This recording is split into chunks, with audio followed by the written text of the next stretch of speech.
Welcome back everyone. Today we're working on a 2022 Honda Trail 125. If you're not familiar with this, the best way I can describe it is a dual sport scooter. This replicates the classic look of the Honda CT70s, 80s, and 90s, sold from the 60s through the 80s, with some modern convenience like fuel injection and a digital headlight and a digital dash.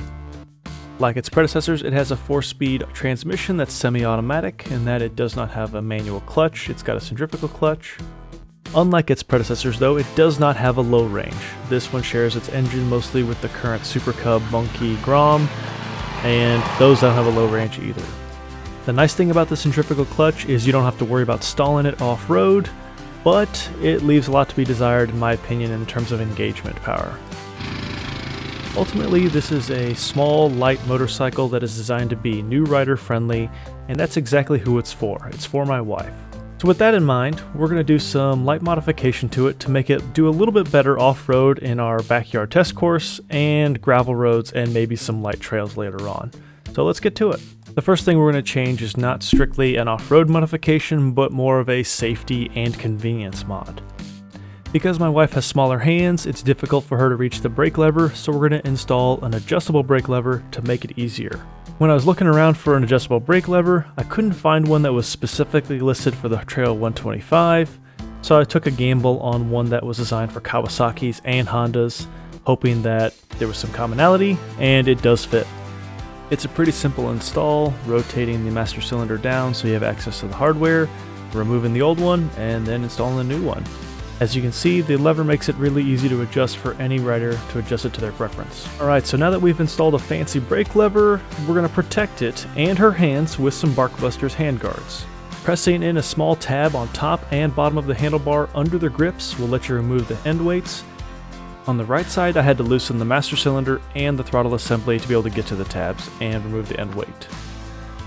Now the bars for the Barkbusters fit multiple models, so be sure to follow the instructions. For the Trail 125, you're going to use the longer bolt and the longer spacer. Make sure you don't mix up the right and left sides. The Barkbusters should mount below the factory handlebars, so seems a little weird maybe, but they should be lower than the handlebars. And here we're just installing everything snugly at first so we can get it aligned, and then we'll go back through and make sure everything is good and tight and doesn't roll around. And here's why the bar needs to be lower than the handlebars, because the plastic guards go up from those to protect your hands and controls. Alright, next we're going to install some off-road pegs for free.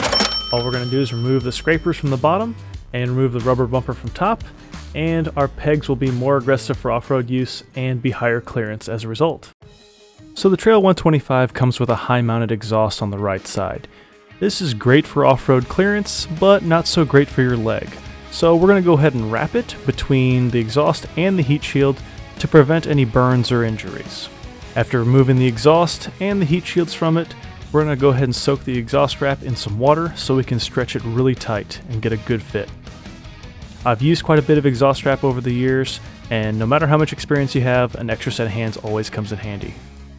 After letting the exhaust wrap dry in the sun for a few hours, we're going to spray it with some high temp black just to blend it in and make it very subtle. Nobody likes to get stuck off-road or have the front wash out from underneath you on gravel, so the next upgrade is going to be some tires. On the bottom here you can see the stock tire, which is an IRC GP5, which is really just a street tire, and the tire on top is a Shinko SR241, a classic all-around 50/50 street trail tire that we're going to replace it with. We're going to mount these tires ourselves, so after removing the rear wheel from the bike, we're going to get it up on the workbench and get started. First thing to do is remove the valve stem core and then loosen the jam nut on the valve stem itself. After that, we're going to break the beads loose from the wheel, and we're going to try the Motion Pro Bead Pro set, but not really necessary on these. I can break it by hand, but other wheels I've tried needed a little bit more force. We're going to continue using the Motion Pro Bead Pro tools, this time the tire spoon end, and we're going to slowly start working the bead over the rim. And this is a pretty straightforward process of working your way around the wheel, getting one bite at a time, getting the tire over the wheel without losing your previous bite. Once you finish the first side, go ahead and flip it over and do the same thing on the other side.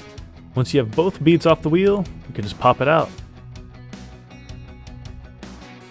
Brushing some soapy water will help this mount up a little bit easier.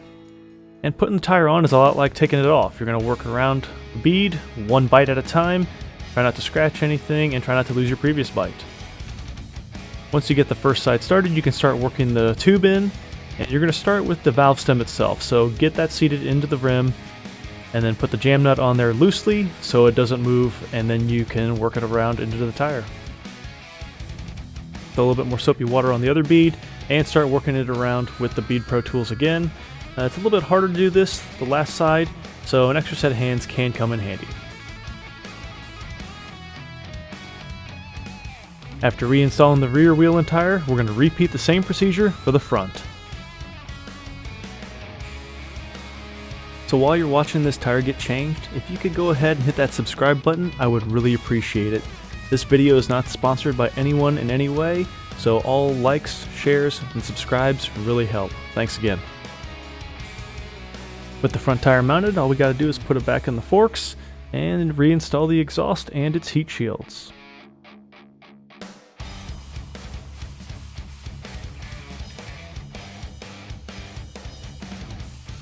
Alright, so in a couple hours worth of work, we've been able to improve the safety and comfort of this bike. Be sure to subscribe and check out part 2 of this Trail 125 build. See you next time.